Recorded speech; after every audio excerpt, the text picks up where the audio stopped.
Hi, dear friends. I hope all of you are safe and staying at home only. Sweet morning to all of you. I, Prashant Lakhani, once again welcomes you in the world of FYJC Economics. Dear friends, we have already started with chapter 1, that is basic concepts in economics.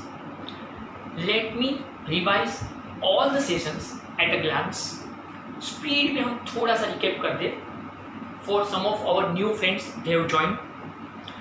Science is a systematic body of knowledge.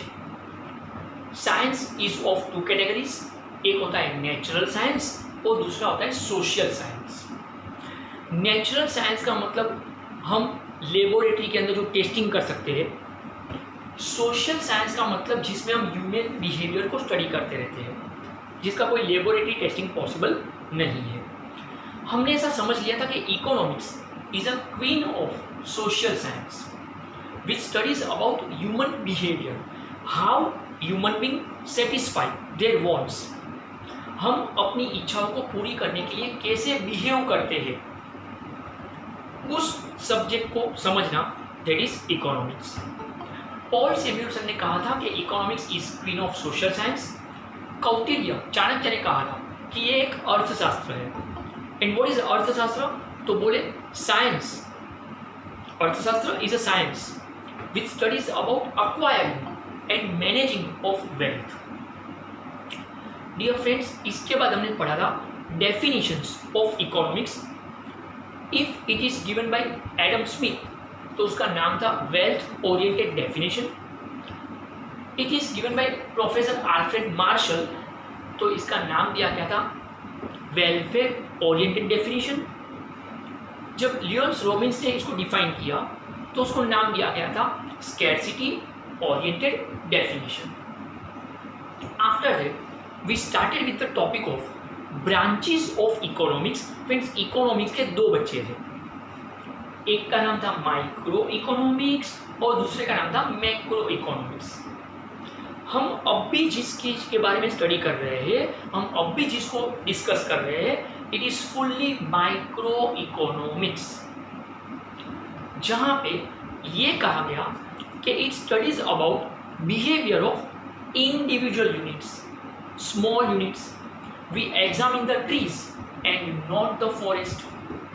हम सबको पता है कि जंगल में ही मंगल होता है, तो मंगल करने के लिए जंगल तक जाना तो पड़ेगा.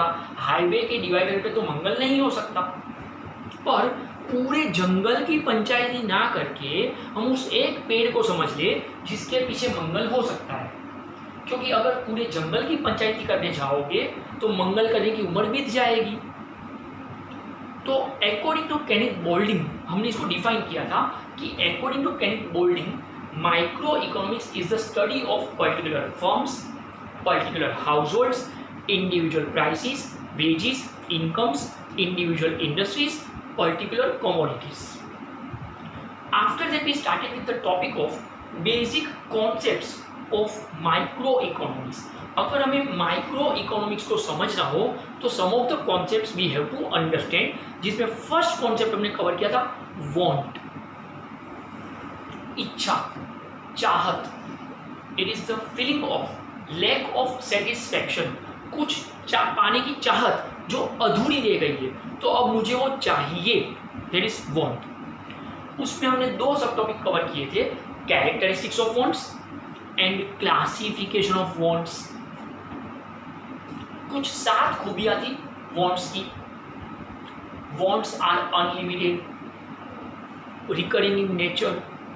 Wants differ with age, gender and season.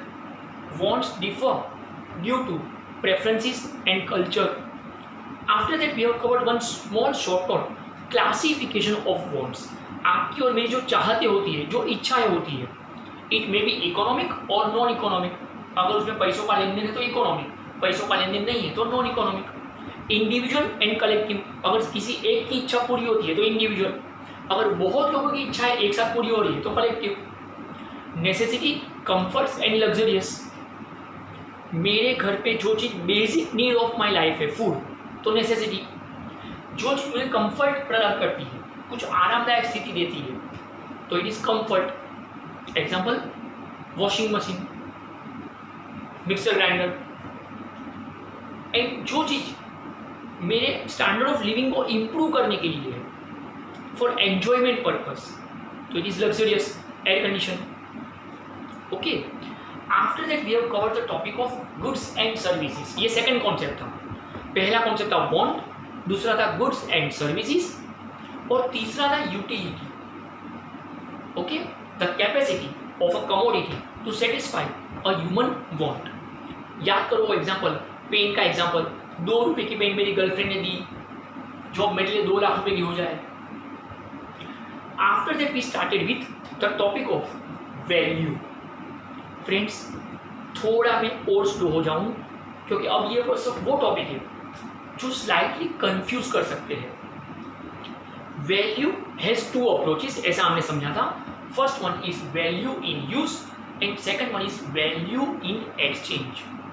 हमने ऑलरेडी ऐसा डिस्कस किया है कि what is value in use, तो it is usefulness of a commodity. कोई चीज को अगर हम इस्तेमाल करते हैं, फिर भले ही उसका मार्केट में प्राइस ना हो, सनशाइन, रेन, क्लाइमेट, ओके, ये फ्री गुड्स है, नेचर से हमें फ्री में मिल जाते हैं, but it is very useful in our life, तो it is usefulness of any commodity, तो वो बनेगा वैल्यू इन यूज। तो what is value in exchange? If any commodity is expressed in terms of another commodity और service, तो it is value in exchange. अगर मैंने ये एक पेन दे दी, सामने 5 पेंसिल ले ली, तो this 1 pen is equal to 5 pencils. If this exchange is expressed in terms of money, तो it is called as price। अगर मैं इस मार्कर पेन को खरीदने के लिए 30 रुपीज पे कर रहा हूँ, तो 30 rupees is the price of this marker pen, पर ये हो गया value in exchange. Dear friends, मैं बहुत पीसफुली ये समझाया था कि इसका प्राइस 30 रुपीज है। There is a great difference between price and value. ये मार्कर पेन का प्राइस 30 रुपया है, that is okay, value in exchange. लेकिन लेक्चर में मैं जब इसको इस्तेमाल करता हूँ, तो मैं लेक्चर का 500 रुपया कमाता हूँ, तो ये 30 रुपये की पेन की औकात कि मुझे ये 500 रुपये की कमाई करके दे सकता है।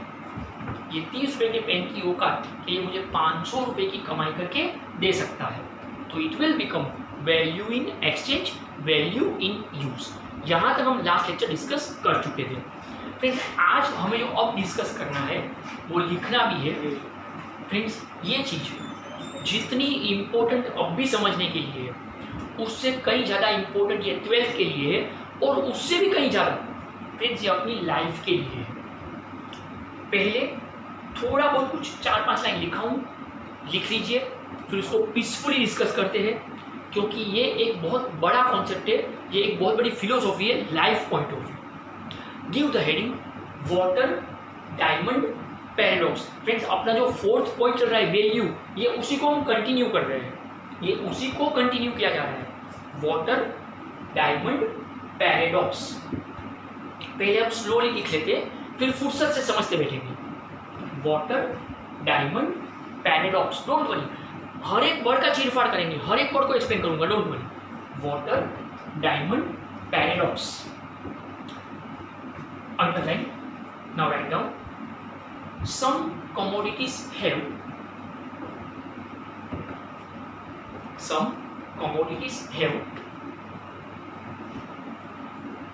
high value in use,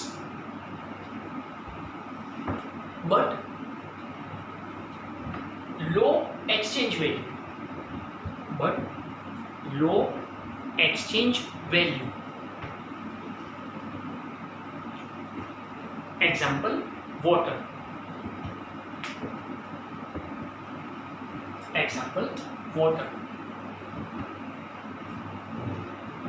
Next line. Some commodities have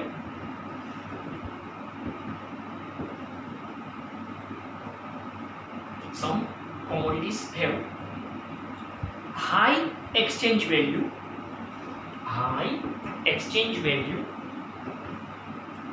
but low value in use. But low value in use due to scarcity. Due to scarcity. Example, diamond. Example, diamond. Friends, now next 5 to 7 minutes should be purely mind. अगली 5-7 minute आप मुझे बहुत प्यार से दे दीजिए, सब कुछ भूल भाल के, दिल्ली वाली गर्लफ्रेंड छोड़ छाड़ के, पूरा फोकस सिर्फ और सिर्फ मेरे पे और आपने जो लिखा है उस पे या व्हाइट बोर्ड पे जो लिखा है उस पे। Let me clarify the greatest philosophy of our life and the word is paradox. Friends, paradox का एक मतलब होता है opposite behaviour. If I am not mistaken, अगर मैं कोई गलती नहीं कर रहा हूँ, अगर हमने इंग्लिश ग्रामर में एक टॉपिक कभी ध्यान से पढ़ा हो, फिगर ऑफ स्पीच, अगर इंग्लिश ग्रामर में किसी ने 10th स्टैंडर्ड तक में एक टॉपिक कभी पढ़ा हो, फिगर ऑफ स्पीच, फ्रेंड्स ये इंग्लिश ग्रामर का एक टॉपिक है। वो बात अलग है कि मेजॉरिटी स्टूडेंट्स को ऑप्शन डाल दिया होगा, डोंट वरी, मैंने भी इसको ऑप्शन डाल दिया है। कभी समझ में आता है कि क्या होता है ये लेकिन थोड़े बड़े होने के बाद समझ में आया कि इसका वैल्यू क्या है। उसमें एक सब टाइप होता है पैराडॉक्स, फिगर ऑफ स्पीच। फालतू एग्जाम्पल से शुरू करूं तो समझा पाऊंगा। एक ही सेंटेंस में जब दो ओपोजिट बातें एक साथ आ जाती है, एक ही सेंटेंस में सॉरी जब दो ओपोजिट बातें एक साथ आ जाती है तो it becomes paradox, figure of speech. For my vernacular medium students, मैं हिंदी में एग्जाम्पल दे पाऊँ तो वो तो मरते मरते अमर हो गया, मरते मरते अमर हो गया। अरे काय को कंफ्यूज कर रहा है, मरा के अमर हुआ हो तो बोल, अगर मर गया तो अमर कैसे हुआ, और अगर अमर है तो क्यों बोल रहा है मर गया। वो तो मरते मरते अमर हो गया, मतलब कोई एक बंदा मर चुका है पर लोगों के दिमाग में उसका नाम अमर हो चुका है। लाइक आवर सोल्जर्स, अपने जो सैनिक बॉर्डर पे लड़ते हैं वो, ये तो खुशी के आंसू है। देखो एक ही सेंटेंस में दो बात आ रही है, ये तो खुशी के आंसू है। अभी आंसू तो आंख से निकलते हैं, खुशी तो होठों से छलकती है। सोचिए अगर आंसू होठ से छलक रहे हैं तो थूक हो गया, नहीं ये तो खुशी के आंसू है। मतलब एक ही बात में आप दो ओपोजिट बात को एक्सप्रेस कर रहे हो। इसे इंग्लिश ग्रामर के टॉपिक में बोला जाता है paradox, figure of speech. Similarly the single word paradox का मतलब होता है opposite behaviour. Believe me friends, nature always behave in opposite manner. I repeat my words, nature always behave in opposite manner. प्रकृति हमेशा से ऑपोजिट बिहेव करती है। Friends मैं इसके बहुत अच्छे से एग्जांपल दे सकता हूँ। अगर आप में से किसी को भी बुखार आए, मेरे को नहीं सोचने का, मेरे को बुखार नहीं चाहिए। अगर आप में से किसी को फीवर होता है, बुखार आता है, ओके, तो अपने को ठंड लगती है जबकि बॉडी गर्म होता है। छूटे तो बॉडी गर्म है, अपने को ठंड लग रही है। बुखार एक ही बंदे को है, ठंड उसी को लग रही है, बॉडी उसी का गर्म है। अगर बॉडी गर्म हो तो अपने को गर्म लगना चाहिए, नहीं अपने को ठंड लगती है और बॉडी गर्म है। जब आसमान में बहुत सारे बादल छा जाते हैं, बारिश होने से पहले अगर आसमान में बहुत सारे बादल छा जाते हैं, ठीक है, तो नीचे धरती पे अपने को गर्मी बढ़ जाती है, जबकि बादलों के अंदर बारिश का ठंडा पानी है। अगर बारिश का ठंडा पानी बादल में जमा हुआ है तो नीचे भी ठंड लगनी चाहिए, अपने को नीचे गर्मी लगती है। बारिश आने से पहले की बात कर रहा हूँ। सपोज 2-3 घंटे तक लगातार बारिश आ गई, 2-3 घंटे मुंबई में बारिश लगातार सपोज आ गई, लगातार बारिश आई 2-3 घंटे। जब बारिश थम जाए उसके बाद कभी आप नंगे पे रोड पे दौड़ना, नंगे पे आप फील करोगे रास्ता जो है ना, रोड ये रास्ते हैं प्यार के, ये रोड जो है वो गर्म भाप छोड़ता है, जबकि बारिश का ठंडा पानी 2-3 घंटे तक लगातार उसके ऊपर गिरा है, उसके बावजूद भी रास्ता गर्म भाप छोड़ेगा। फ्रेंड्स, ये जब एसी ठंडी हवा अंदर फेंकता है तो सेम वक्त पे गर्म हवा बाहर फेंकता है। कोई भी एयर कंडीशन ठंडी हवा रूम में फेंकेगा तो उसी वक्त गर्म हवा बाहर फेंकेगा कंप्रेसर के बाहर। तो nature always behave in opposite manner. सच बताऊं ना फ्रेंड्स, तो अपना जो करियर होता है, अपनी जो कमाई होती है, अपना जो सक्सेस होता है, अपना जो बिजनेस होता है, अपनी जो लाइफस्टाइल होती है, हर इस चीज में वी कैन सी कि we always behave in opposite manner. We always behave in opposite manner. अगर आप कपड़े को धोने के बाद धूप में सुखाते हो तो कपड़ा सूख जाएगा, पर आप खुद धूप में जाके खड़े हो जाओ तो पसीना बाहर निकलेगा, हम सूखेंगे नहीं, उल्टे के और गीले हो जाएंगे।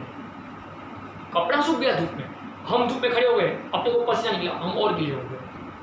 अगर आपको पसीना है तो धूप में और खड़े रहोगे तो क्या पसीना सूख जाएगा? और पसीना हो जाएगा। Nature always behave in opposite manner. अब इस बात को इकोनॉमिक्स में क्या कनेक्शन है फ्रेंड्स, जो हमने लिखा है पहले वो समझाऊं, फिर मेरी अलग सी लैंग्वेज लेकर आऊं। Some commodities have high value in use but low exchange value. Example, water. पानी का इस्तेमाल आप और मैं बहुत ज़्यादा करते हैं, तो इस्तेमाल करते वक्त पानी की अहमियत ज़्यादा है, प्योर शुद्ध हिंदी वर्ड बोल रहा हूँ, अहमियत ज़्यादा है। पर मार्केट में पानी का पैसा ऐसी कोई चीज़ नहीं होती, उसका ज़्यादा पैसा आपको नहीं मिलता है। बाकी पानी की अपनी लाइफ में बहुत वैल्यू है, उसकी अहमियत बहुत ज़्यादा है, पर हम पैसा देकर ज़्यादा पानी खरीदे ऐसा हम सोचते कभी नहीं। एक गिलास पानी अगर मुझे खरीदना है मार्केट में से तो मैं 20-30 रुपये से ज़्यादा देने को तैयार नहीं रहता हूँ, जबकि मेरी लाइफ में पानी की वैल्यू बहुत है। क्यों? Because water is freely available in nature. बारिश में पानी गिरते रहता है, इसलिए हम उसकी कदर नहीं करते, हम उसकी वैल्यू समझ नहीं पा रहे हैं। Exactly opposite, some commodities have high exchange value but low value in use due to scarcity. ये वर्ड इसके पहले आ चुका है, scarcity oriented definition given by Lionel Robbins. याद करो, स्कैरसिटी का मतलब होता है जो चीज़ हमें हमेशा कम पड़ती है। तो जो चीज़ कम अवेलेबल है, भले वो यूजफुल ना हो, उसका कोई ज़्यादा उपयोग ना हो, पर वो कम अवेलेबल है, इसलिए हम उसको खरीदने के लिए ज़्यादा पैसा देने को तैयार हो जाते हैं। एक्सचेंज वैल्यू हाई, मतलब ज़्यादा पैसा देने को हम तैयार हैं, जबकि उसका एक्चुअल यूज अपनी लाइफ में ज़्यादा कुछ नहीं है। Best example, diamond. डायमंड का एक्चुअली अपनी लाइफ में कोई यूज नहीं है, सिर्फ शो ऑफ में काम लगता है, बाकी इसका कोई यूज नहीं मेरी लाइफ में। ये पहनो या ना पहनो, शो ऑफ, शाइनिंग मारने का। देखो मैंने इतना कुछ पहना हुआ है, ये ऑर्नामेंट्स पहने हुए हैं, शो ऑफ, शाइनिंग, इसका कोई यूज नहीं है। अगर ये सब ना हो तो मैं क्या मर जाऊंगा? नो। अगर मैं बात को थोड़ा और आसान समझाने की ट्राई करूं, water is most important element of our life without which we can't live for 2 days also. Then too, for the use of water we are not ready to pay 5 rupees price also. Exactly opposite, diamonds are totally useless in our life, totally useless in our life. Then too, for the use of diamonds we are ready to pay lakhs of rupees, thousands of rupees. Why it is so? Sir English में बोलो ना। Friends, पानी एक ऐसी जरूरी चीज़ है अपने लिए कि अगर मेरे मुंह में पानी ना जाए तो 2 दिन के बाद मैं टपक जाऊंगा। Okay, exactly opposite friends, diamond जो है, diamond it is original form of carbon. कभी 8th के साइंस में पढ़ा होगा, diamond is original form of carbon which is poisonous, believe me. अगर कोई रियल डायमंड हो फ्रेंड्स, और अगर वो मुंह में जाएगा ना तो मर जाएंगे, सुसाइड हो जाएगा अपने आप। Don't try it, don't try. Sir के वो रियल डायमंड हो, रियल डायमंड। जब मैंने ये बात कही ना तो कुछ साल पुरानी बात है, एक कॉलेज के बच्चे ने मेरे को कहा कि सर आपने अच्छा आइडिया दे दिया, अब जब नेक्स्ट टाइम वैलेंटाइन डे आएगा ना तो डायमंड रिंग लेकर गर्लफ्रेंड के पास जाऊंगा और उसको बोलूंगा कि तेरी उंगली में पहन ले, या तो मैं मेरे मुंह में डालता हूँ और सुसाइड नोट में तेरे नाम लिख के जाऊंगा। मैंने कहा भाई ये गलती नहीं करना, द रीज़न इज क्योंकि तू जो डायमंड रिंग लेगा वो तेरी औकात के हिसाब से डुप्लीकेट होगी, तो वो डायमंड रिंग मुंह में जाएगी, यहाँ पे आके अटक जाएगी, ना ऊपर से बाहर निकलेगी ना नीचे से बाहर आएगी, जिंदगी भर करते रहेगा। Don't do that. पर अगर वो रियल डायमंड है तो इट इज़ पॉइजनस। अब मजे की बात सोचो, जो पानी मेरी ज़िंदगी बचा सकता है, मतलब मेरी लाइफ में उसकी अहमियत बहुत ज़्यादा है, लेकिन पानी को इस्तेमाल करने के लिए मैं पैसा ज़्यादा देने को तैयार नहीं हूँ। Exactly opposite. डायमंड्स का मेरी लाइफ में एक्चुअली कोई यूज़ नहीं है, सिर्फ शो ऑफ, एक्चुअली कोई यूज़ नहीं है। फिर भी डायमंड खरीदने के लिए हम लाखों रुपया देने को तैयार होते हैं, लाखों रुपया देने को तैयार होते हैं। अगर मैं अब भी मेरे पास पानी हो और ऐसा सबके सामने छिड़कू ऐसा, तो सब लोग भड़क जाएंगे। जैसा मैं पानी छिड़कू, अरे सर बिहेव योरसेल्फ, अरे सर कपड़े निकल गए, शिट सर बिहेव योरसेल्फ। सोचो अगर मैं डायमंड फेंकना शुरू करूँ सबके, सर इधर भी, इधर भी, सर इधर भी, आने दीजिए सर, पूरा गुफा खोल के बैठ जाएंगे, आने दीजिए। यस, क्यों ऐसा है? जबकि रियल लाइफ में पानी की वैल्यू ज़्यादा है और डायमंड एक्चुअली कोई यूजफुल है ही नहीं। पानी अपने को लाइफ में बचाता है, डायमंड तो मार डालेगा क्योंकि पॉइजन है। अगर जीप पे टच हो गया डायमंड तो पॉइजन है। फिर भी पानी के लिए हम 5 रुपया देने को तैयार नहीं है और डायमंड के लिए 5 लाख देने को तैयार हो जाते हैं। The reason is water is free of cost, available in nature. बारिश में गिरते रहता है। आई नो एक डाउट आएगा, सर पानी का भी हम पैसा तो देते हैं। नहीं friends, sorry to inform you this, आप और मैं पानी का पैसा कभी नहीं देते हैं। आप बोलेंगे सर हमको बीएमसी का पानी का बिल आता है, बताया क्या? अरे मेरे घर पे भी पानी का बिल आता है, मैं भी पे करता हूँ, फोकट में थोड़ी पानी इस्तेमाल करता हूँ, लेकिन वो पानी का पैसा नहीं है friends. Late me clarify one thing, वो पानी का पैसा नहीं है। अगर मैं आपको सिंपल सा लॉजिक समझा पाऊँ तो, सिंपल सा लॉजिक, आपके और मेरे घर पे बीएमसी के नल से, पाइप से जो पानी आ रहा है, क्या आपको पता है फ्रेंड्स वो पानी आ कहाँ से रहा है? Don't give me stupid reply कि सर नल से अरे नल में पानी कहाँ से आ रहा है वो पूछ रहा हूँ मैं। कि अपने घर पे जो बीएमसी का नल लगाए, पाइप है, उसमें नल में पानी आता है, वो पानी आ कहाँ से रहा है? Don't ask me swimming, sir Powai lake से आ रहा है। नहीं फ्रेंड्स, पवई लेक का पानी तो हमने इतना बिगाड़ दिया है कपल ने वहाँ पे जाके बैठकर कि वो धोने लायक भी नहीं है, पीने लायक तो बहुत दूर की बात होगी। इतना गंदा कर दिया है उसको। कोई पानी पवई लेक से नहीं आ रहा है फ्रेंड्स, कोई पानी श्यामनगर तालाब से नहीं आ रहा है। No no, not at all friends. Mumbai में आप और मैं जो पानी इस्तेमाल करते घर पे, वो मुंबई से 90 किलोमीटर दूर, 90 किलोमीटर दूर बादशाह नाम का एक डैम है फ्रेंड्स, वहाँ से आ रहा है। अगर आप में से कभी किसी को चांस मिले, अगर आप कभी थाने, घोड़बंदर, नासिक रोड कभी जा पाओ हाईवे, तो लेफ्ट साइड में कभी ध्यान से देखना, बहुत बड़े बड़े काले पाइप आपको दिखाई देंगे, बड़े बड़े गोल पाइप, मतलब मैं पूरा समझ आऊँ चल के ऐसा, उतने बड़े पाइप जंगल के बीच के रास्ते से दिखाई देंगे बीच बीच में। फिर वो पानी के पाइप हैं। बादशाह डैम से पानी यहाँ तक पहुँचाने के लिए एक लंबा प्रोसेस है फ्रेंड्स। जो पानी आप और मैं इस्तेमाल करते हैं ना, उसको फ्लोरीन डालना पड़ता है, उसके अंदर क्लोरीन डालना पड़ता है, उसको ओजोनाइज करना पड़ता है। ये एक लंबा प्रोसेस है, पानी को प्योरीफाई करना पड़ता है इस्तेमाल से पहले। उस प्रोसेस का एक लंबा चार्ज है, बड़ा चार्ज है, and that we are paying as water maintenance bill, कि पानी का बिल आया है। बाकी फ्रेंड्स पानी का कोई पैसा नहीं है। अगर आपको लग रहा है कि मैं फेंक रहा हूँ, डू वन थिंग, आप अपने बीएमसी के एरिया में जाके बोलो कि आपके घर पे पानी का पाइप कट कर डालें, पानी का नल का कनेक्शन कट कर डालें, आपके घर पे, मेरे घर पे नहीं, और बाद में आप पवई लेक से पानी भर भर के बकेट भर के लेकर आओ, कोई 1 रुपया नहीं मांगेगा आपसे। पानी का कोई पैसा नहीं है फ्रेंड्स, पर वो पानी को जो प्रोसेस करना पड़ता है उसका पैसा है। इसके पीछे एक बहुत बड़ा रीज़न बताऊँ friends, we can not produce any water, हम पानी को प्रोड्यूस नहीं कर सकते फ्रेंड्स, नॉट पॉसिबल। बहुत सालों पहले फ्रांस के एक साइंटिस्ट ने लेबोरेटरी में H2O के फॉर्मूला से, मीन्स 2 हाइड्रोजन 1 ऑक्सीजन, ऐसा H2O के फॉर्मूला से पानी का एक एक ड्रॉप, एक एक बूंद बनाया। जब 1 गिलास पानी बन गया तो उसका जो खर्चा आया इंडियन कॉस्टिंग के हिसाब से, इंडियन रुपीज़ के हिसाब से, इट वॉज 11 लाख रुपीज़ पर ग्लास। 11 लाख रुपए का एक गिलास पानी, एक गिलास पानी।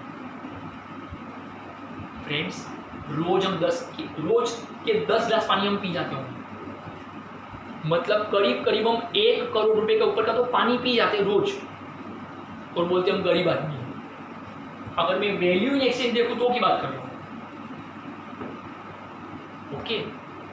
रोज करोड़ रुपए के पानी में हम नहा लेते हैं और बोलते हैं मैं गरीब आदमी हूं। फ्रेंड्स हम कभी पानी की वैल्यू समझ ही नहीं पाए हैं। आज मैं आपको दुनिया की सबसे बड़ी प्रे समझा पाऊँ तो, सबसे बड़ी इबादत, देखो मुझे कोई मंदिर मस्जिद पूजा पाठ समझ में नहीं आता है, पर अगर ऊपर वाले की सबसे बड़ी इबादत करनी हो, फिर दुनिया की सबसे बड़ी प्रार्थना करनी हो, तो मटके से जब आप पानी का ग्लास भरते हो पीने के लिए, देखो फ्रिज का पानी नहीं पीना चाहिए, उससे किडनी फेल हो जाती है। मटके से जब आप पानी भरते हो पीने के लिए, तो ऊपर वाले को दिल से थैंक यू बोल दो। 11 लाख रुपए का पानी वो फोकट में दे रहा है। हम पानी का पैसा कभी दे ही नहीं सकते हैं, क्योंकि हम पानी कभी प्रोड्यूस कर ही नहीं सकते। I know it all doubt आएगा सर, तो फिर ये बिस्लेरी, किनले, एक्वाफिना ये सब है वो। Friends sorry to inform you, ये कोई भी जो आप कंपनी बोल रहे हो मुझे, एक्वाफिना, बिस्लेरी, किनले, फ्रेंड्स ये कोई भी मिनरल वाटर बोतल नहीं है। उस बोतल पे प्यार से लिखा हुआ देखो, कभी पढ़ो, वहाँ पे क्लियर कट लिखा है प्योरीफाइड पैक वाटर बोतल। 20 रुपए का, 30 रुपए का वो जो पानी का बोतल आपको दे रहे हैं, it is purified pack water बोतल ऐसा लिखा है। मिनरल वाटर बोतल कहीं लिखा ही नहीं है। पता नहीं किधर से लेकर आए थे मिनरल वाटर पीना है, किधर है mineral water. Friends mineral water पीने का मतलब 1 लीटर का चार्ज है 350 रुपया। अगर आप मिनरल वाटर की बात करोगे, 1 लीटर का 350 रुपया चार्ज है, और उसका भी कोई गारंटी नहीं कि कितना परफेक्ट मिनरल वाटर है। और आपको क्या लगता है, ये बिस्लेरी वाले पियो बिस्लेरी, वो जो आप एड देखते हो, हम ऊँट है, गधे नहीं है, पियो बिस्लेरी। फ्रेंड्स ये बिस्लेरी वाले पानी प्रोड्यूस करते हैं? नो फ्रेंड्स, पानी कोई प्रोड्यूस करने बैठता ही नहीं है। अपना जो पानी होता है ना, उसी को प्योरीफाई करते हैं, उसको ओजोनाइज करते हैं। कुछ बोतल लिखा हुआ है ओजोनाइज वाटर बोतल, ओजोनाइज मतलब उसमें से ओजोन गैस पास ऑन करते हैं, उसको प्योरीफाई करने के लिए, उसको फ्रेशनेस लाने के लिए, उसको उसमें से ऑक्सीजन पास ऑन करते हैं। तो वहाँ पे लिखा होता है with oxygen of 30%, with oxygen of 100%, ऐसा। तो फ्रेंड्स ये सब पानी प्योरीफाई करने के तरीके हैं। उसमें से ओजोन को पास ऑन किया, ऑक्सीजन को पास ऑन किया, क्लोरीन फ्लोरीन डाला, कुछ फ्लेवर डाल दिए। अगर आपको पता हो तो आप जो पानी पीते हो बिस्लेरी, अगर बिस्लेरी कभी पीते हो तो उसमें से अपने को कभी कभार कोकोनट ऑयल का स्मेल आता है। कभी कभी लगता है कि कोकोनट वाटर पी रहे हैं, नारियल का पानी पी रहे हैं, फिर वो फ्लेवर डाला हुआ है, फ्रेग्रेंस डाला हुआ है, ताकि वो समझ भी नहीं आए कि क्या किया है। अदरवाइज ये लोग पानी प्रोड्यूस नहीं करते, पानी कोई प्रोड्यूस कर ही नहीं सकता। पर पानी बारिश में फोकट में गिर रहा है, इसलिए हम उसकी कदर नहीं करते। तो पानी लाइफ के लिए बहुत अहमियत वाला है, पर हम उसके लिए पैसा खर्च करने को तैयार नहीं है, क्योंकि वो बारिश में फोकट में मिल जाता है, तो हम उसकी कदर नहीं करते। Exactly opposite, diamonds are very scarce in nature. Scarce कम अवेलेबल है। फ्रेंड्स डायमंड की जो माइंस होती है, हीरे की जो खदान होती है, खान जो होती है, बहुत कम। ओके मैं शाहरुख खान, सलमान खान वो हीरो की बात नहीं कर रहा हूँ। हीरे की जो खान होती है, और मैं सलमान खान, शाहरुख खान भी नहीं बोल रहा हूँ, खादान जो होती है, डायमंड का माइंस होता है, जहाँ से डायमंड निकलते हैं। फ्रेंड्स आपने कभी साइंस में पढ़ा है, डायमंड जब निकलता है ना वो ब्लैक होता है, कार्बन जैसा होता है, पत्थर जैसा, बाद में उसको शाइनिंग देना पड़ता है। ओके तो कहीं ना कहीं ये डायमंड जो है वो बहुत कम अवेलेबल है दुनिया में। इंडिया में तो मुश्किल से एक आध माइन है फ्रेंड्स जो डायमंड निकालती है। ज़्यादातर माइन जो है ना वो ऑस्ट्रेलिया, साउथ अफ्रीका, चाइना, एंटॉक उस साइड में है। तो डायमंड की माइंस में से डायमंड निकलते हैं, पर वो बहुत कम अवेलेबल है, इसलिए उसका यूज़ कुछ नहीं है, सिर्फ शो ऑफ है। बाकी तो मैं बोल चुका हूँ कि डायमंड मुंह में जाएगा तो मर जाएंगे, क्योंकि कार्बन है, पॉइजन है, कार्बन इज अ पॉइजन। तो diamonds are very scarce in nature, ये बहुत कम अवेलेबल है, इसलिए उसका मार्केट में प्राइस बढ़ जाता है। There is high exchange value, otherwise value in use तो बहुत कम। डायमंड का एक्चुअली कोई यूज़ है ही नहीं। अगर मेरी लाइफ में डायमंड ना हो तो थोड़ी ना मैं मर जाऊंगा, उसके बगैर जी नहीं पाऊंगा, ऐसा तो है नहीं। लेकिन डायमंड को इस्तेमाल करने के लिए मैं पैसा ज़्यादा खर्च करने को तैयार हो जाता हूँ, क्योंकि वो मार्केट में बहुत कम अवेलेबल है। फ्रेंड्स यहाँ से क्या ऑपोजिट बिहेवियर समझ में आया? जो चीज़ आसानी से मिल जाती है ना, भले बहुत काम की हो, पर आसानी से मिल जाती है आसानी से, तो हम उसकी कदर नहीं करते। और जो चीज़ बिल्कुल काम की ना हो, आई रिपीट माई वर्ड्स, जो चीज़ बिल्कुल भी काम की ना हो लेकिन अगर वो बहुत कम अवेलेबल हो तो उसकी वैल्यू मार्केट में बढ़ जाती है, उसकी वैल्यू मार्केट में बढ़ जाती है। ओके डियर फ्रेंड्स, यूं ही हंसी मजाक के लिए एक एग्जांपल शेयर कर पाऊँ तो, जो लड़का अपने एरिया में किसी लड़की को ट्राई कर रहा हो गर्लफ्रेंड बनाने के लिए, राइट, अगर वो लड़का ये सोचता है कि मैं पूरे दिन उस लड़की के घर के सामने जाके खड़े रह जाऊँ, बालकनी के नीचे खड़े रह जाऊँ, जब भी वो बाहर आए मैं हाई करूँ, वो आपको बिल्कुल घास नहीं डालेगी क्योंकि आप फ्रीली अवेलेबल हो उसके सामने। अगर आपको सच में इंप्रेशन झाड़ना हो, अपने आप को थोड़ी दिन के लिए बिजी अपने आप को बिजी बना के रखो, सामने जाओ ही नहीं। अगर एक हफ्ते नहीं दिखाई दोगे ना तो लड़की खुद सोचेगी कि रोज तो दिखता था, आप क्यों नहीं दिखता एक हफ्ते से, तो वो सर्च करेगी, शायद आपके फ्रेंड में से किसी को पूछेगी, आपको वो फ्रेंड नहीं दिखाई देता। समझ जाओ कि अब वो आपके बारे में सोचने लगी है। लड़की उस लड़के को कभी घास नहीं डालती, कभी नहीं, जो उसके पीछे पड़ा हो। इनडायरेक्टली गर्ल्स को भी इशारा दे दिया मैंने। Always it is opposite behaviour, always. हम भी क्या गलती करते हैं, अगर कॉलोनी में सपोज क्रिकेट खेल रहे हैं, कंपाउंड में क्रिकेट खेल रहे हैं, राइट, अगर मम्मी ने कहीं से बूम मारी कि बेटा दूध लेकर आना, मेहमान आने वाले, दूध नहीं है, मम्मी अभी मैं क्रिकेट खेल रहा हूँ, बाद में, अरे बेटा लेके आना दूध, मम्मी अंदाजा बहुत लगेगा, ऐसा मम्मी भी चिल्लाएंगे। अगर किसी लड़की ने सोसाइटी में से बूम मारी कि एक्सक्यूज मी थोड़ा अर्जेंट एक जेरोक्स निकालनी है, तो क्या करेंगे, तुरंत अर्जेंट है, ए छोटू मेरा वेटिंग कर, लाइए पैसा। फ्रेंड्स उल्टा कीजिए, मम्मी को बोलिए दूध का पैसा लाइए, इस लड़की को बोलिए कि दूध का डेरी ये बाजू है, जेरोक्स ये बाजू है, टाइम नहीं है, तो खुद बोलेगी मेरे साथ क्या, हाँ तो चलो। जब आप किसी चीज़ के लिए ज़्यादा अवेलेबल नहीं हो, ज़्यादा फ्री नहीं हो, तो आपकी वैल्यू बढ़ती है। अगर आप हर चीज़ में फ्री अवेलेबल हो, हैं चलो, तो कोई वैल्यू नहीं करेगा आपकी। ओके, भले आप कितने ही काम के हो, पर अगर फ्रीली अवेलेबल हो तो आपकी वैल्यू कोई नहीं करता, राइट। तो it is water diamond paradox. बारिश में पानी आसानी से मिलता है, इसलिए हम उसकी कदर नहीं करते, जबकि वो जीने के लिए बहुत इंपॉर्टेंट है और उसके लिए हम ज़्यादा पैसा देने को तैयार नहीं है। डायमंड्स बहुत कम अवेलेबल है, भले वो लाइफ में बिल्कुल काम का नहीं है, पर बहुत कम अवेलेबल है, इसके लिए हम ज़्यादा पैसा खर्च करने को तैयार हो जाएंगे, भले उसकी वैल्यू यूज करते हो कुछ नहीं है। ओके, तो it is water diamond paradox. That was our exactly completed with fourth point, value. Friends, now we are moving towards our fifth point. ये जो पांचवा पॉइंट है फ्रेंड्स, इसको पहले कुछ अच्छे से क्लियर कर दूं, क्योंकि ये अकाउंट में कहीं ना कहीं आप शायद पढ़ चुके हो। Give the heading wealth. Fifth concept friends, आपको ये समझना होगा कि हम क्या पढ़ रहे हैं, basic concepts of micro economics पढ़ रहे हैं, जिसमें पहला हमने कवर किया था वांट, दूसरा कवर किया था गुड्स एंड सर्विसेज, तीसरा कवर किया था utility, fourth we have covered value and fifth one is now wealth. संपत्ति, प्रॉपर्टी, जिसको जो भी आप बोलते हो, वेल्थ, असेट्स जो भी आप बोलते हो।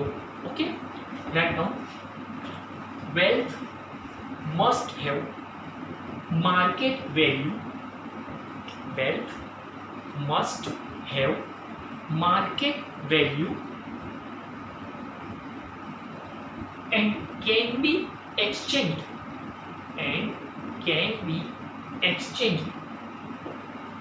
for money, and can be exchanged for money.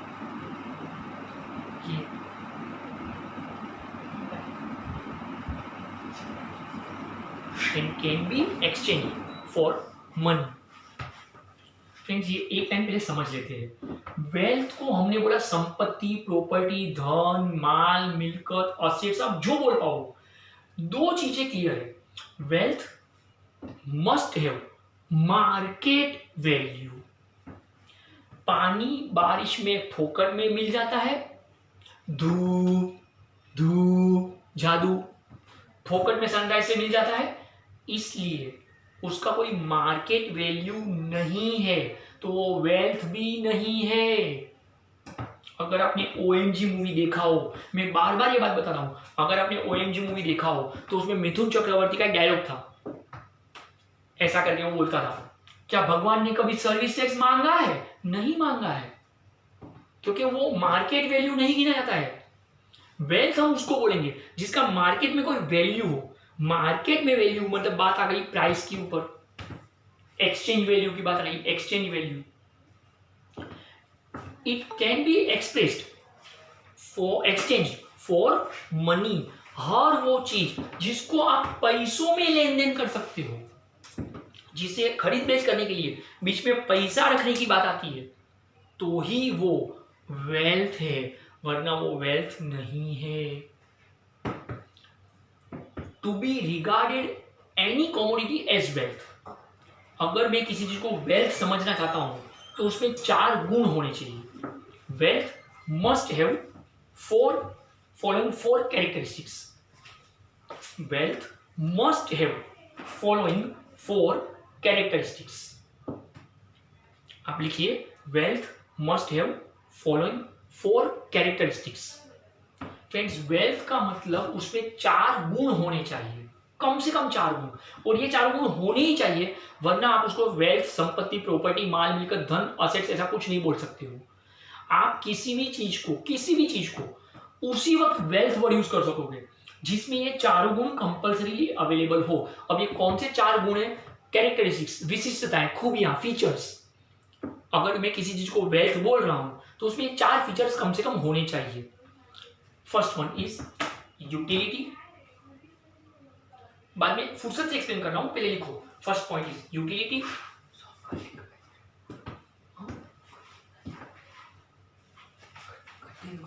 second point is scarcity। एक मिनट,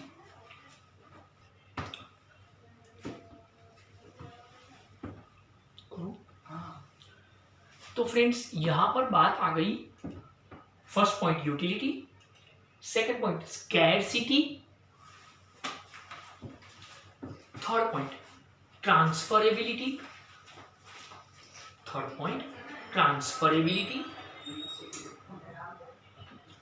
फोर्थ पॉइंट एक्सटर्नलिटी,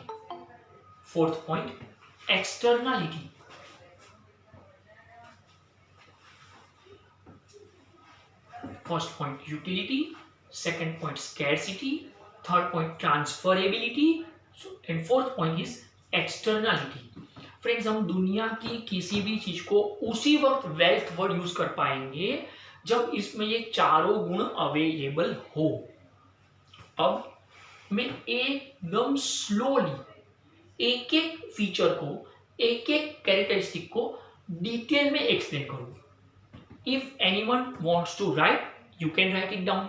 अगर किसी को लिखना हो तो आप लिख भी पाओगे, नहीं लिखना हो योर विश। ये सब चीजें टेक्स्ट बुक में अवेलेबल है, पर उनका जो लैंग्वेज है वो थोड़ा हाई रहता है, तो हम इसको थोड़ा इजीली समझने की ट्राई करें। और एग्जाम में मैं जो बोलूं वो लिख कर आओगे तो भी you will get full marks, it's my guarantee, you will get full marks, तो वो कोई मैटर नहीं करता। First point is utility. अगर इसको एक्सप्लेन करना हो कि if you want to write utility तो अंडरलाइन करके लिखेंगे, a commodity must have, a commodity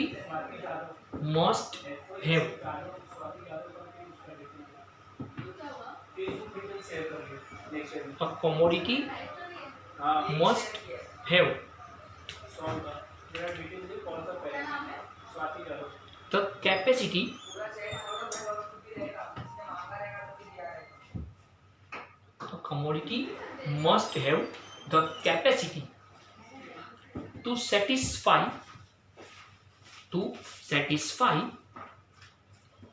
human wants,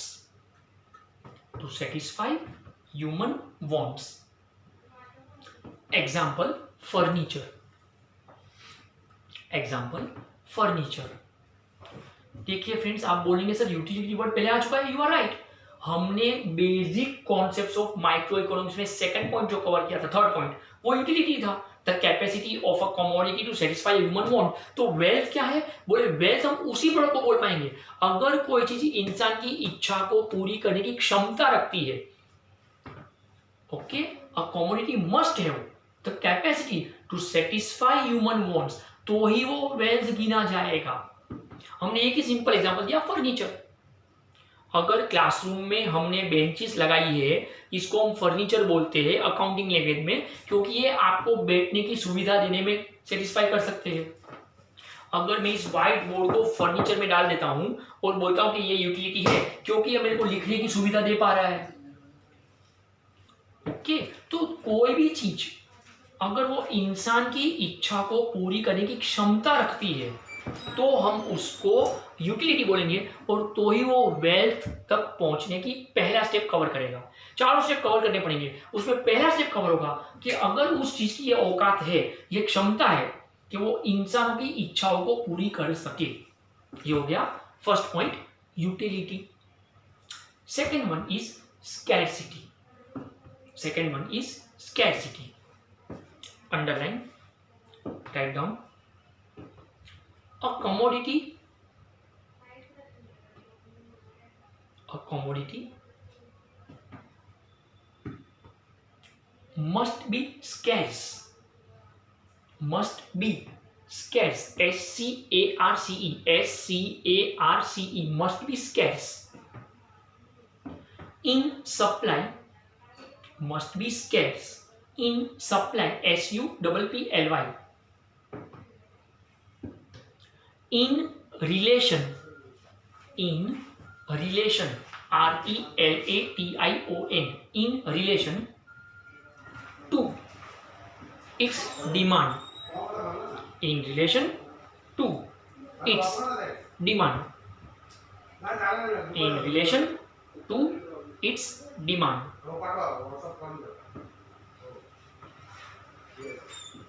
Example, all economic goods. Example, all economic goods. Economic नहीं, all economic goods for which price is paid. For which price is paid. Friends, शायद तक आपने ओसी में भी इस concept को पढ़ा है। हमने इको में इस कॉन्सेप्ट को देखा था।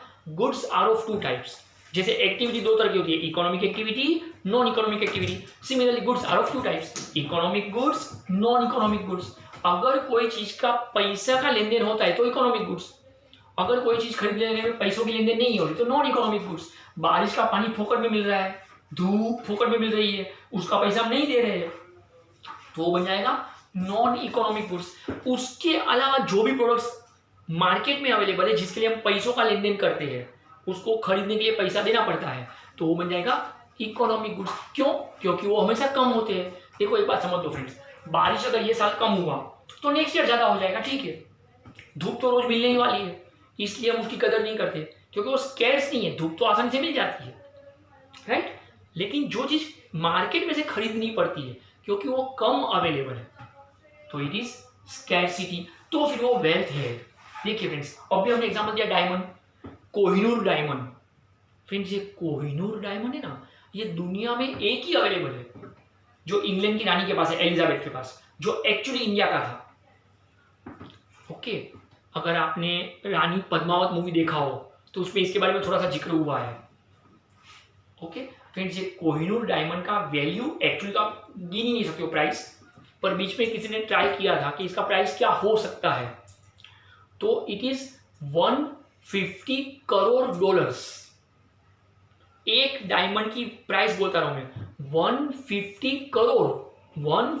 करोड़ डॉलर्स से ज्यादा, कम नहीं। मतलब इसकी प्राइस जो है ना वो कम ज्यादा में गिनाई गई कि 150 करोड़ डॉलर से ऊपर की प्राइस निकलेगी, नीचे की नहीं, क्योंकि वो एक ही अवेलेबल है। तो फिर ये वेल्थ बनेगा, ऑफकोर्स बनेगा। इंग्लैंड की गवर्नमेंट ने कोहिनूर डायमंड को अपनी कंट्री के असेट्स में गिनाया है, वेल्थ में गिनाया है। अगर मेरी गर्लफ्रेंड के पास डायमंड नेकलेस होगा तो वो गिनाएगी, शाइनिंग मारेगी, मेरे पास है क्योंकि सबके पास नहीं है, तो स्कैरसिटी। तो फिर आप उसको वेल्थ में गिन सकते हो, तो first point was utility, second point was scarcity. Third point transferability.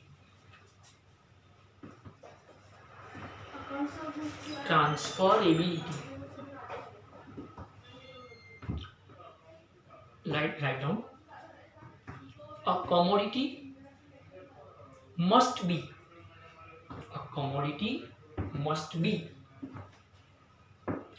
transferable. A commodity must be transferable from one place to another place. एक जगह से दूसरी जगह, from one place to another place, as well as person to person, एक व्यक्ति से दूसरे व्यक्ति के पास ट्रांसफर होना, person to person।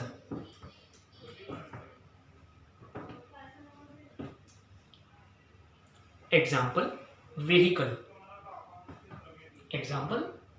Car.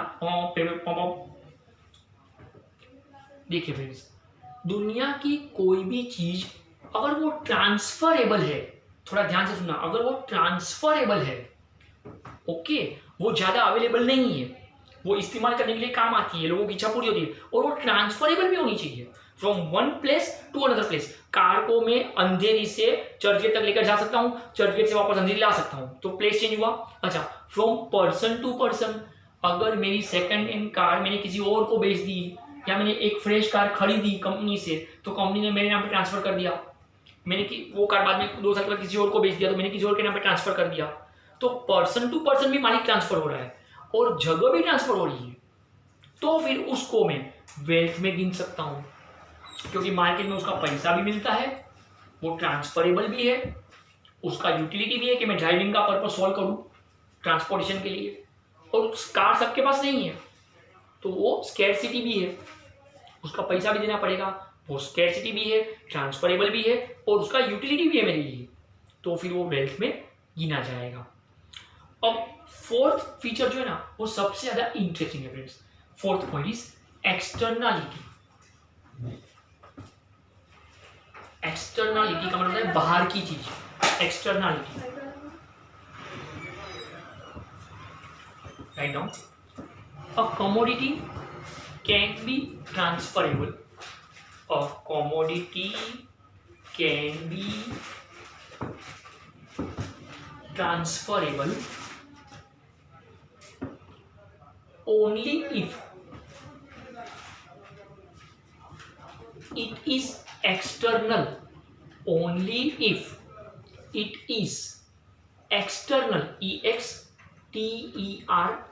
EXTERNAL, external to human body. External to human body. Example bed. देखिए फ्रेंड्स, एग्जाम्पल तो फालतू कुछ भी लिख दिया है, कुछ भी, पर इसको समझना बहुत इंटरेस्टिंग है। दुनिया का कोई भी चीज, कोई भी product, any commodity, any good, कोई भी ऑब्जेक्ट, कोई भी प्रोडक्ट, कोई भी कमोडिटी, आप कुछ भी बोलो, कोई भी चीज, आप उसको वेल्थ में तभी ही गिना सकते हो जब वो आपकी ह्यूमन बॉडी के बाहर की चीज हो। ह्यूमन बॉडी के अंदर की चीजें जो है, भले वो यूटिलिटी में हो, ट्रांसफरेबल हो, स्कैरसिटी में हो, लेकिन अगर वो ह्यूमन बॉडी के अंदर की चीज है तो वो इकोनॉमिक्स के हिसाब से वेल्थ नहीं है। बहुत ध्यान से एग्जांपल को समझना फ्रेंड्स। फ्रेंड्स, पहले मैं ये टॉपिक खत्म कर दूं, हाँ, फिर आपको रिटन पार्ट दे देता हूं।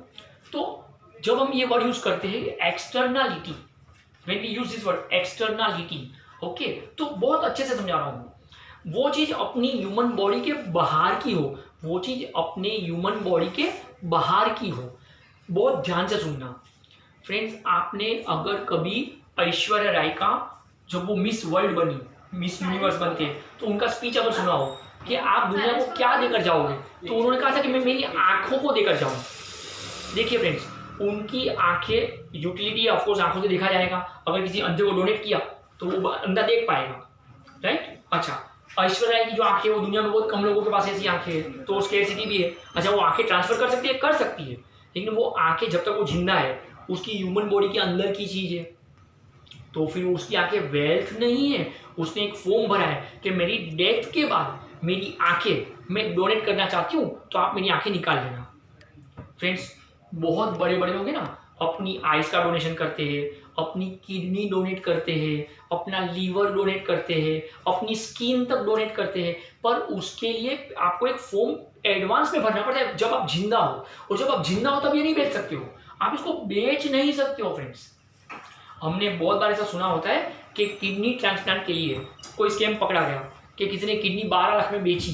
फ्रेंड्स, ये इलीगल है। इंडियन लॉ के हिसाब से आप किडनी को ऐसा 12 लाख में बेचते हो। देखो, हर एक की बॉडी में 2 किडनी होती है, हम एक किडनी में भी जिंदा रह सकते हैं, और किडनी की बाहर वैल्यू भी बहुत है। जिंदा रहने के लिए एटलीस्ट बॉडी में एक किडनी होनी ही चाहिए। तो अगर मेरे पास 2 किडनी है, मैं अपना एक किडनी 12 लाख में बेच देता हूँ, 15 लाख में बेच देता हूँ, अरे फ्रेंड्स, नॉट अलाउड, क्योंकि वो ह्यूमन बॉडी के अंदर की चीज है। तो मेरी किडनी मेरा वेल्थ नहीं है, ये ऊपर वाले की देन है, वो मेरा वेल्थ है ही नहीं। हाँ, मेरे मरने के बाद, क्योंकि तब मैं ह्यूमन बॉडी है रहा ही नहीं है, अरे जब मैं ही नहीं रहा तो क्या मतलब। तो मेरे मरने के बाद मैं किडनी डोनेट करूं, लीवर डोनेट करूं, हार्ट ट्रांसप्लांट का होता है, ऑपरेशन होता है, हार्ट डोनेट करूं, ये सब हो सकता है। जो लोग बहुत धर्म में मानते हैं ना, ये लोग ऐसा लिख के जाते हैं कि मेरी बॉडी का हर पार्ट डोनेट कर देना, पर उसमें मेंशन करना पड़ता है कौन सा पार्ट और किन टर्म्स कंडीशन में डोनेट करना है। और वो डोनेशन है friends, it should be free of cost, उसका आप पैसा नहीं मांग सकते हो। मतलब आप कभी भी अपने अकाउंट में मेरी 2 आंखें, मेरे 2 लंग्स, मेरा एक हार्ट, मेरी 2 किडनी, ये असेट्स में लिखो, नॉट पॉसिबल, क्योंकि वो आपके ह्यूमन बॉडी के अंदर की चीजें हैं, तो आप उसको वेल्थ नहीं गिना सकते हो। आप वेल्थ उन्हीं को बता सकते हो जो आपकी ह्यूमन बॉडी के बाहर की चीजें हो। भले आपकी ह्यूमन बॉडी के अंदर की चीजें ट्रांसफर हो सकती है, वो स्कैरसिटी में भी है, वो यूटिलिटी में भी है, और वो ह्यूमन बॉडी के अंदर है, तो वो एक्सटर्नलिटी नहीं है, तो फिर वो वेल्थ भी नहीं है। ओके, तो फ्रेंड्स, यूटिलिटी में हमने कहा था कि आप कमोडिटी मस्ट हैव, जिनको भी लिखना हो, यूटिलिटी के लिए बोल रहा हूं, यूटिलिटी के लिए, अ commodity must have the capacity to satisfy नहीं, to satisfy human wants। अगर किसी चीज में इंसान की इच्छाओं को, चाहतों को पूरा करने का क्षमता है, औकात है, कैपेसिटी है, तो वो यूटिलिटी हुआ, और तो ही वो वेल्थ हुआ। Second point was scarcity. अगर किसी को लिखना हो तो स्कैरसिटी, तो उसमें बात आएगी अ commodity must be,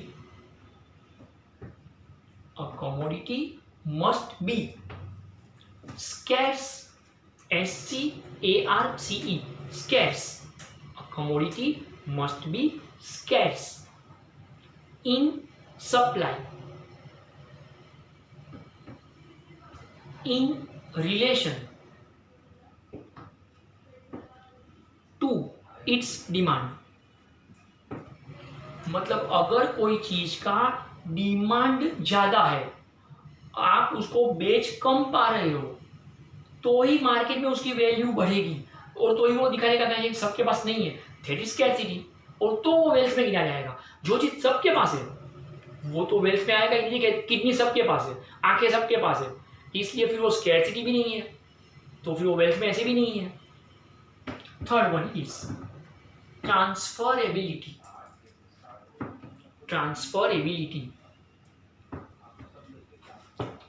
A commodity must be transferable. A commodity must be transferable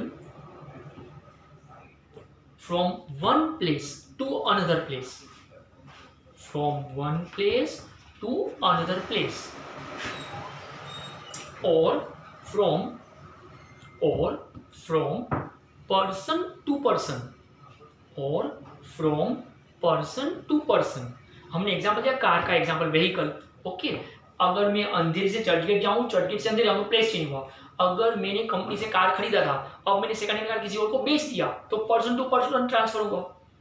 इसको ट्रांसफर ऑफ ओनरशिप बोलते हैं कि मालिक बदल गया, कार तो वही था। ओके, दोनों में से कुछ भी ट्रांसफर, दोनों हो ट्रांसफर, तो वो ट्रांसफरेबिलिटी है, और तो फिर वो वेल्थ है। जो चीज आप ट्रांसफर नहीं कर पाते हो फिर वो वेल्थ नहीं है। मेरा ये जो नाक है, ये मैं किसी और को ट्रांसफर नहीं कर पा रहा हूँ, ना ये जगह ट्रांसफर हो पा रहा है, तो फिर वो वेल्थ भी नहीं है। ऐसा तो नहीं है कि नाक को यहाँ से उठाया यहाँ पे चिपका दिया, वो भी पॉसिबल नहीं है, तो फिर ये वेल्थ भी नहीं है। Okay, fourth one is externality.